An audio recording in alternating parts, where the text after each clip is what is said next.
नमस्कार। रसायन विज्ञान संबंधी इस लेक्चर में आपका स्वागत है। आज हमारी चर्चा का मूल विषय है रासायनिक क्रियाएं, इनमें परिवर्तन और कुछ अभिक्रियाओं के संतुलन को भी हम देखेंगे। तो आइए पहले कुछ बेसिक बात कर लेते हैं।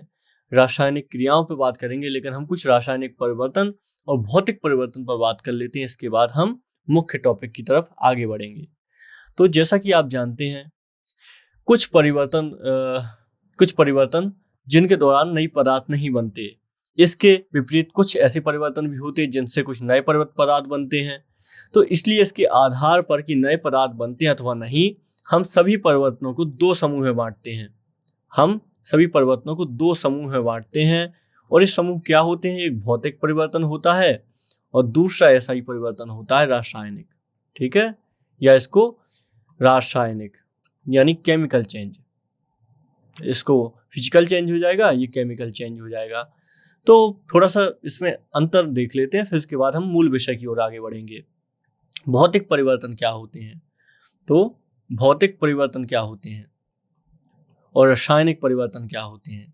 रासायनिक, तो इसमें भौतिक परिवर्तन वे परिवर्तन जिनमें कोई नए पदार्थ नहीं बनते हैं, मतलब ऐसे परिवर्तन जिसमें नए पदार्थ नहीं बनते हैं, भौतिक परिवर्तन कहलाते हैं।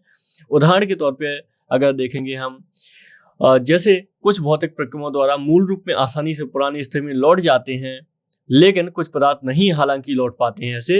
तो इसमें क्या होता है? भौतिक अवस्था, आकार और बाह्य आकृति में परिवर्तन भौतिक परिवर्तन होते हैं।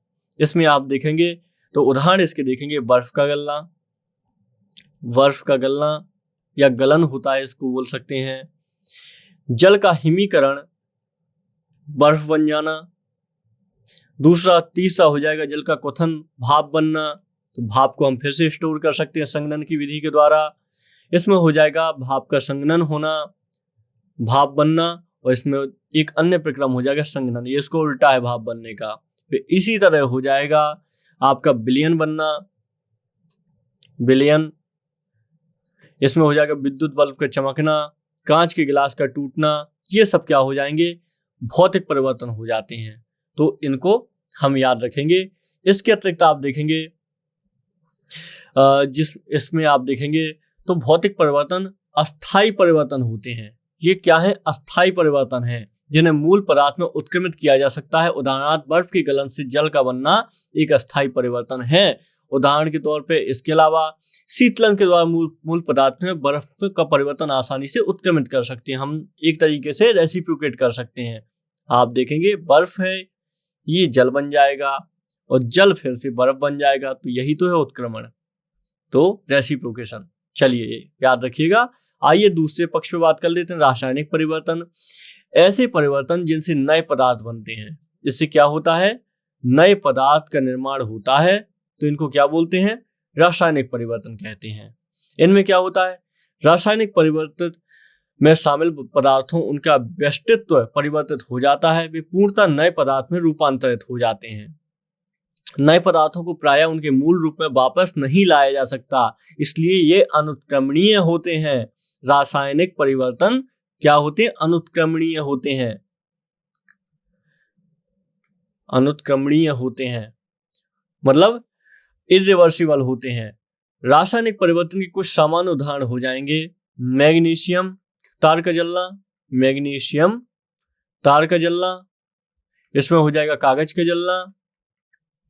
आप देखेंगे लोहे का जंग लगना, जंग लग जाती है। दूध से दही बन जाता है, आप दही से दूध नहीं बना पाएंगे ना, तो इसलिए आप देखेंगे ये सब रासायनिक परिवर्तन होते हैं। मैग्नीशियम तार का जलना, कागज का जलना, लोहे में जंग लगना, दूध दही। तो ये याद रखिएगा, लोहे में जंग लगना किस तरीके का प्रक्रम है? रासायनिक प्रक्रम है। आपकी परीक्षा में बहुत बार ये प्रश्न पूछा जाता है। इसके अलावा आप देखेंगे जलती हुई माचिस की तीली से कागज के टुकड़ों को जलाने के बाद वो वापस नहीं आते ना, इसलिए इसको रासायनिक परिवर्तन में शामिल करते हैं। ये एक स्थायी परिवर्तन होता है, याद रखिएगा, यानी अनुत्क्रमणीय नहीं होता है। ठीक है, तो अगर हम देखें तो भौतिक परिवर्तन में कोई नया पदार्थ नहीं बनता, जबकि रासायनिक में बनता है। यह स्थायी होता है, इसके अलावा इसमें अत्यंत अल्प मात्रा में ऊर्जा अवशोषित होती है, निकलती है, इसमें अधिक मात्रा में ऊष्मा ऊर्जा निकलती है। चाहे आप कोई ही परिवर्तन देखेंगे तो उसमें ज्यादा इसमें रहेगा।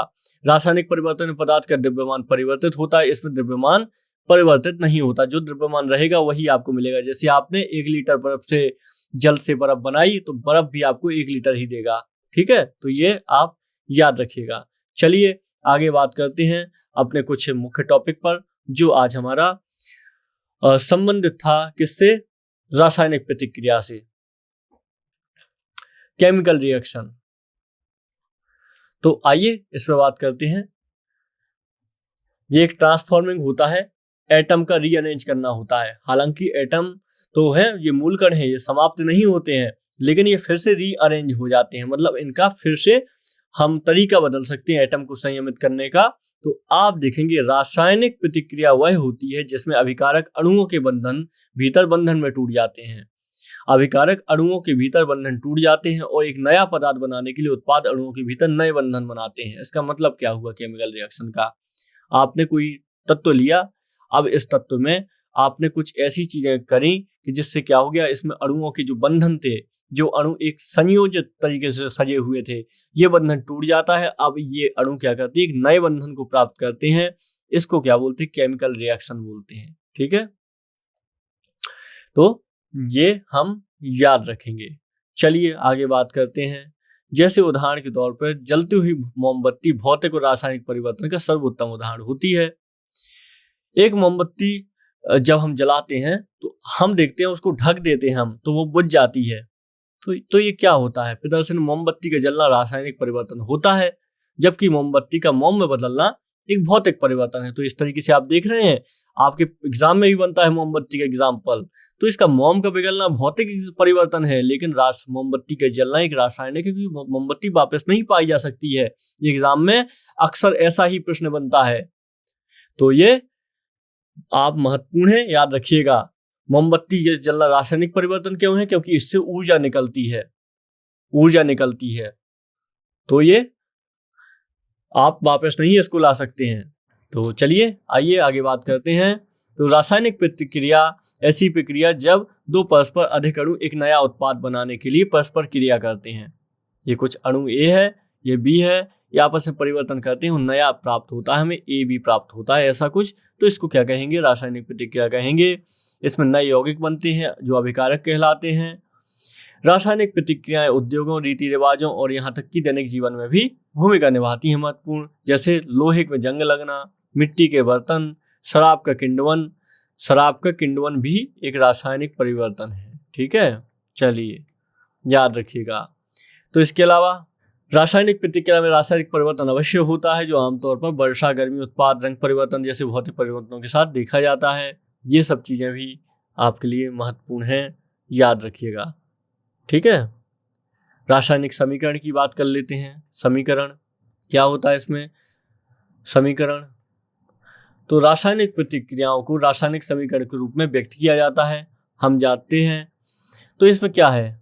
इसमें अभिकारक और जो अभिकर्मक हैं इनके साथ एक समीकरण बनाते हैं। अभिकारक बाईं ओर होते हैं और बनने वाले उत्पाद दाईं ओर होते हैं। मतलब अभिकारक बाईं ओर होते हैं, इसमें समीकरण का ऐसा होता है, और बनने वाले पदार्थ यानी नए उत्पाद ये क्या होते हैं? दाईं ओर हमेशा होते हैं। तो इस तरीके से इसको हम समीकरण को लिखते हैं। इसमें कुछ प्रतीक होते हैं हमारे निश्चित, तो उनका ध्यान रखना बहुत ज्यादा जरूरी होता है। ठीक है, चलिए जैसे एक उदाहरण लेते हैं हम।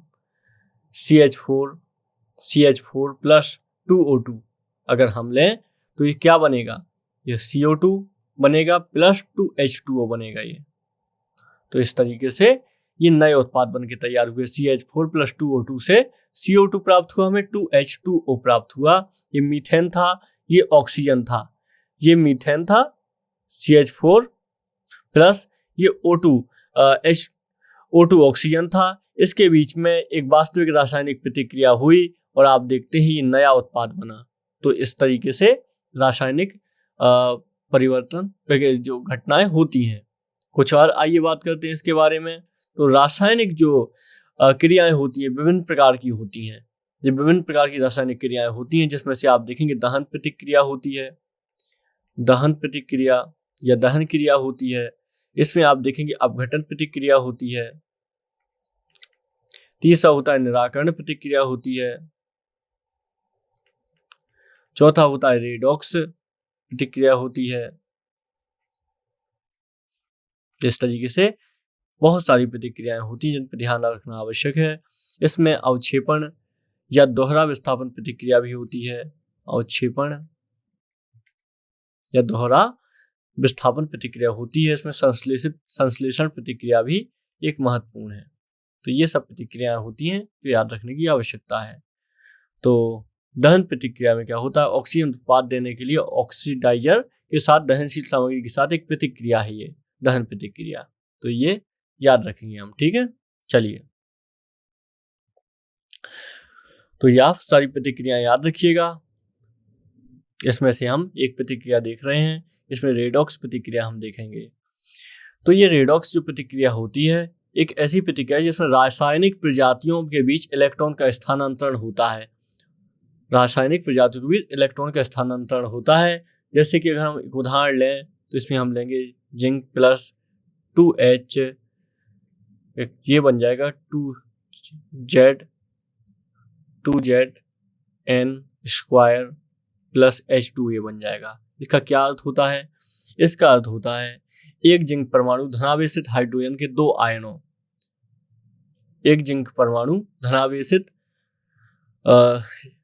धनावेशित हाइड्रोजन के दो आयनों के साथ प्रतिक्रिया करता है और इससे क्या होता है, जिंक परमाणु से इलेक्ट्रॉन स्थानांतरित हो जाते हैं और हाइड्रोजन एक स्थिर अणु बन जाता है, जिंक आयन उत्पाद होता है। तो इस तरीके से आप देख रहे हैं।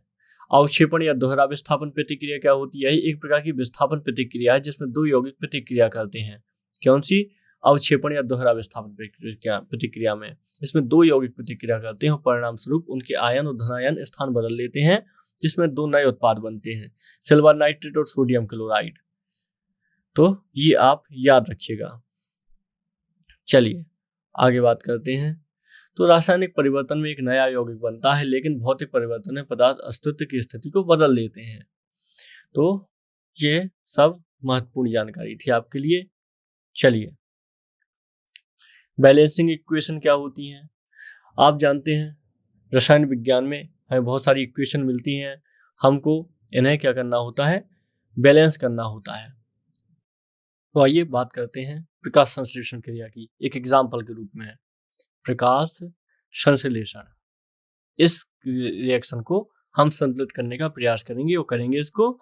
तो आप देखेंगे इसमें इस तरीके से होती है ये इक्वेशन। क्या होती है? प्रकाश संश्लेषण 6CO2 प्लस 6H2O, इसमें हो जाएगा, इसमें लाइट और एनर्जी भी जुड़ जाएगी, 6CO2 फिर प्लस 6H2O, इसमें लाइट और एनर्जी जुड़ जाएगी।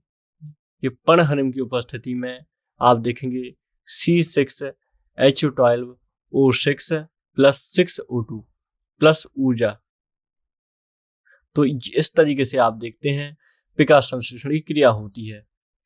अब हमने देखा कि इसमें किस तरीके से 6CO2 6H2O मिलके इन्होंने निर्माण किया ग्लूकोज का। ये ग्लूकोज हो गया, ये ग्लूकोज हो गया और ये ऑक्सीजन हो गई, ऑक्सीजन। ये कार्बन डाइऑक्साइड थी, CO2 थी, कार्बन डाइऑक्साइड, और ये क्या था? ये था जल, जल था। तो इसने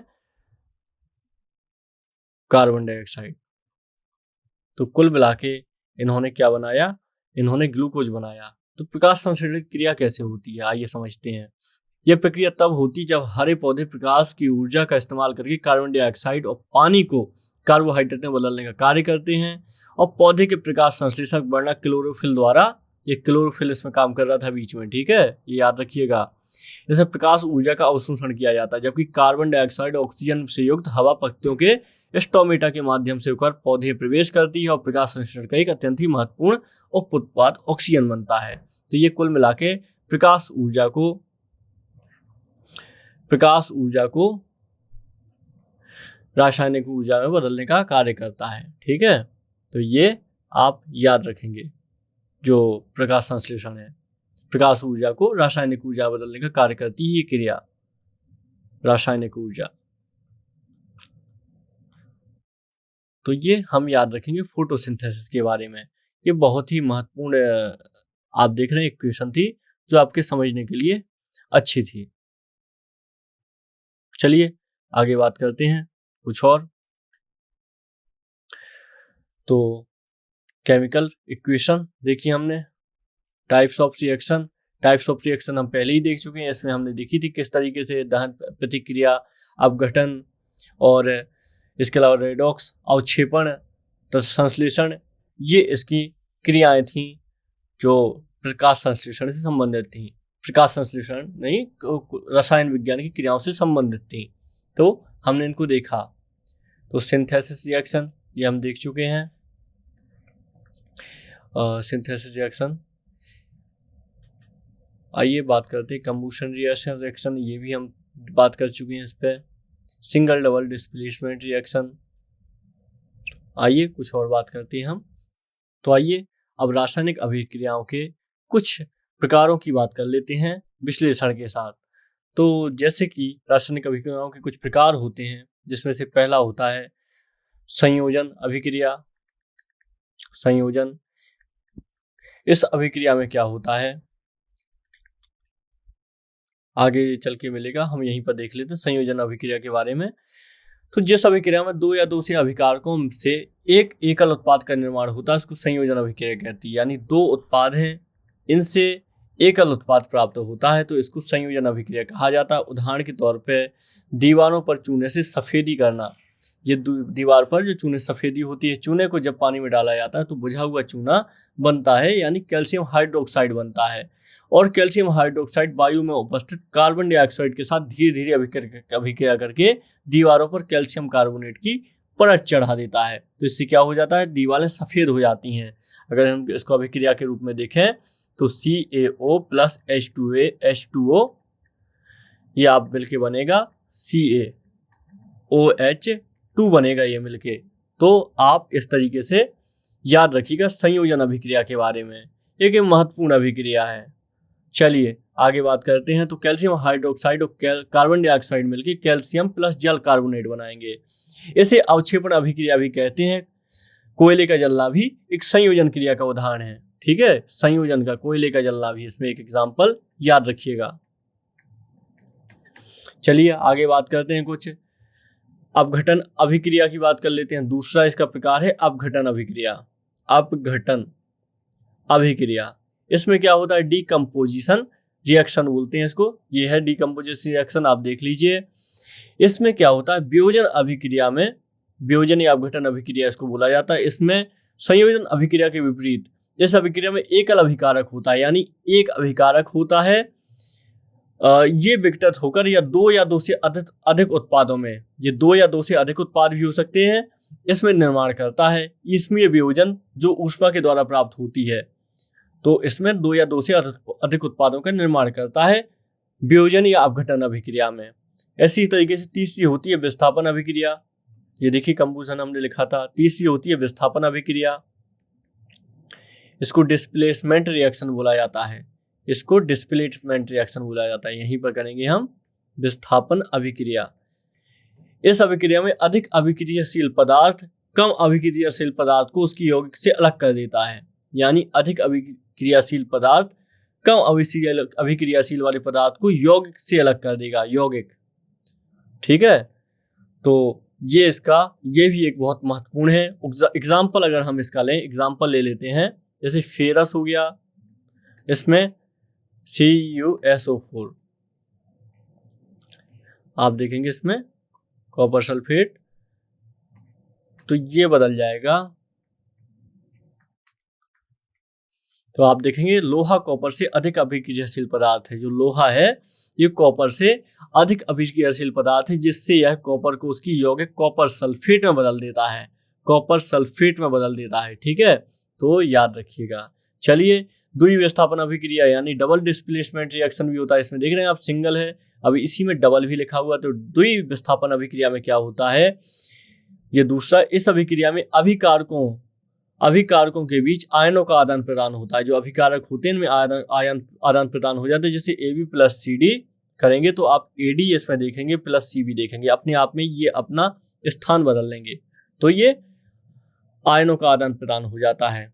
तो ये आप याद रखेंगे। इसी में और भी कुछ देख लें इसके एग्जाम्पल, जैसे NO2SO4 प्लस BaCl,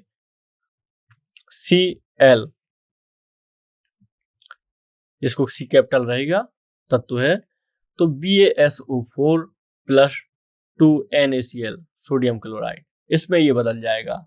तो आप देखेंगे इस तरीके से तत्व बदल जाते हैं। इसी तरीके से अपचयन अभिचयन अभिक्रिया है, उपचयन और अभिचयन अभिक्रिया। आइए इसके बारे में भी देख लेते हैं, उपचयन और अभिचयन अभिक्रिया के बारे में। इसको हम यहीं पढ़ लेते हैं उपचयन को। तो इसमें देखेंगे ऑक्सीडेशन रिएक्शन और इसमें देखेंगे रिडक्शन रिएक्शन। तो उपचयन उपचयन, तो इसमें क्या हो जाएगा, किसी पदार्थ में ऑक्सीजन की वृद्धि और हाइड्रोजन की कमी हो जाती है।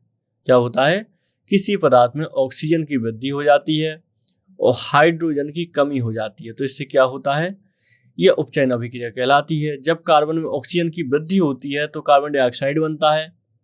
कार्बन में क्या हो जाएगा, ऑक्सीजन की वृद्धि हो जाएगी तो कार्बन डाइऑक्साइड CO2 बन जाएगा, ऑक्सीडेशन हो जाता है यानी। ठीक है, कार्बन का ऑक्सीडेशन उपचयित हो जाता है।